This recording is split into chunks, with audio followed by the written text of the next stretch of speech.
Hi guys, welcome along to training session number 2. Just going to pick up where we left off as a quick recap on the basic pneumatic sequence circuit, which was A plus B plus, A minus B minus, which basically means for A to extend, then B to extend, A retract, then B retract. I'm just going to run over the quick connections again. I'm just going to delete these out from the circuit that we have, and I want to run over and explain through just quickly the different areas in which we connect them and how we connect them. So what we should see is we obviously have our two double acting cylinders labelled A and B, and what we've already set up on them is the actuating labels telling the software where A minus is, which is located at the 0 point, as in fully retracted, and we also have the A plus point, which is the fully extended position, which is at the full length or the full stroke of the particular cylinder, which is 100 millimeters. We also have the same setup for B, and you can just see from the actuating label it's basically the exact same thing as well. What we have controlling each of these two double acting cylinders are 5-2 double pilot air operated valves. So what we have is 5 port 2 positions. We're not going to cover too much in depth of what that exactly means. We're just looking to be able to get you to know how to use them. So 5-2 valve will have port coming in for number 1, which is your air supply. That's generally speaking for all valves. You see it for these, for instance, the 3-2 spring return roller activated valves. They're exactly the same. Port 1 is your air supply pressure. 4 and 2, which are your even numbers, are your sort of your actuating ports, so they make things happen on the far side, which in this case is our double acting cylinder, or retract or extend.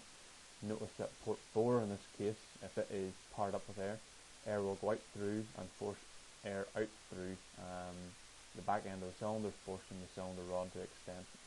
And likewise, similar to port 2, if air comes out of port 2 the way the arrow is currently showing, it would force air down the cylinder here, forcing the rod to retract back into the cylinder body itself. So we have two activation ports labelled 1-4 and 1-2 on the actual port itself designation on the valve. On the software it does not actually label them, so basically the one on the left hand side here will be port 1-4. And basically what that means is that if you activate port 1-4, it makes air go from port 1 and come out port 4. Okay, and the one on the right hand side will be port 1-2 or 12, quite often a lot of people say.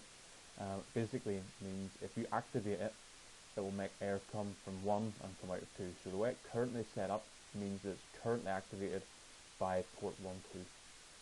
So we have a sequence here which is A plus, B plus, A minus and B minus. To get a sequence like this, you have to be able to recognize what a trap signal is. We're not going to work with a trap signal, you just need to be able to recognize what one is. So a trap signal is any time you make a cylinder with the same letter, which is why we're labeling it, so A and B. So if you made A go out and then come straight back in again, that would cause what's called a trap signal. So we don't have that in this instance, so we don't really need to draw anything extra on this to help us with solving this problem. But we just need to be able to recognize it, as I said. So for this particular one, what we have is a standard sequence. So we have two double acting cylinders, two 5-2 valves which are controlling the cylinders, and then we have 4 Simpson positions. So we've got obviously A minus and plus, and we've got B minus and plus. Each of those are roller valves which will be set up along the lines of, in a retracted position, sitting somewhere here in a physical sense, and then B plus somewhere out here wherever it happens to be extended.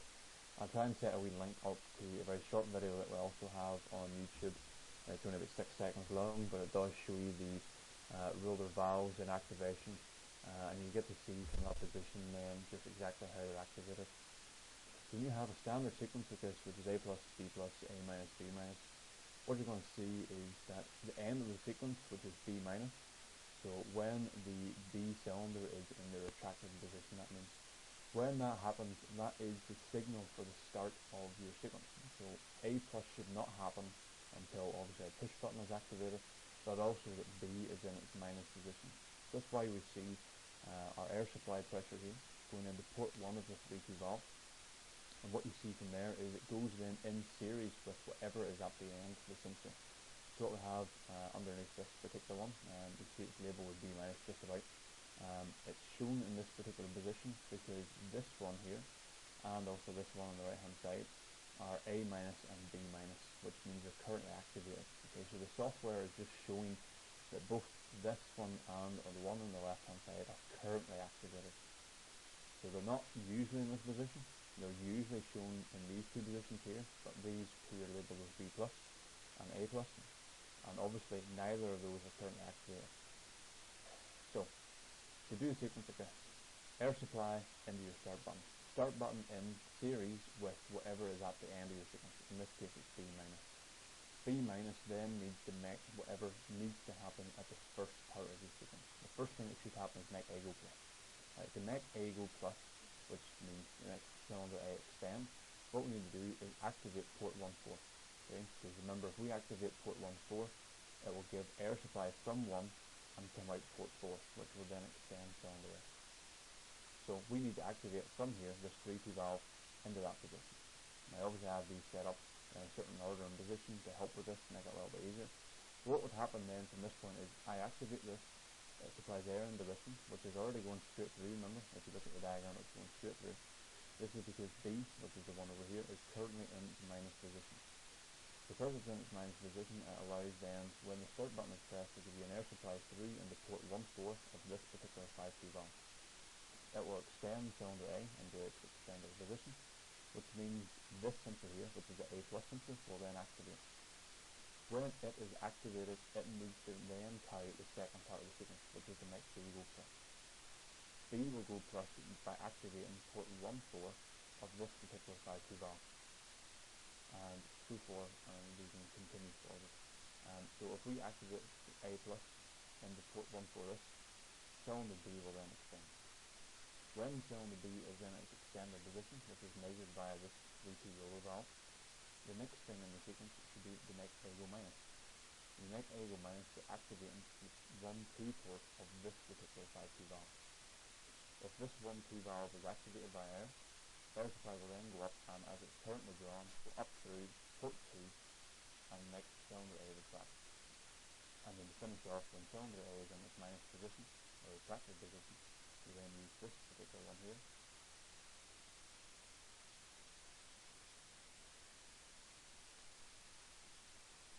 Use A minus into the minus position, which goes into port 1-2 of this particular 5-2 valve. It will then cause air to go from the supply source here from port 1 out into port 2, making cylinder B retract. If I connect this up completely correctly, I can test the dissection of this, and what I would be able to do then, if we try to slow this down to let you see it a little easier, this is absence and simulation, slow motion factor, and it slows down to about perfect slow right there. So you should be able to see that when I activate this, B minus activate, A plus then activate this A plus, B plus, activate B plus.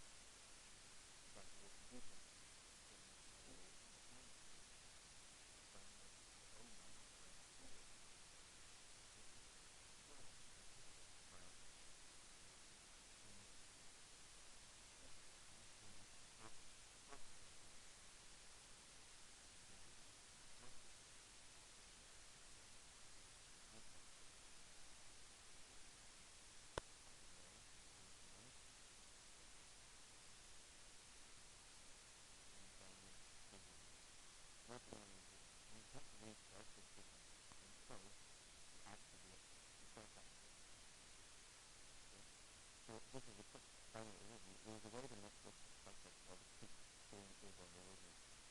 And the easiest way to do this is to replace this particular one with, instead of a manual push button, you have it with a D10 switch.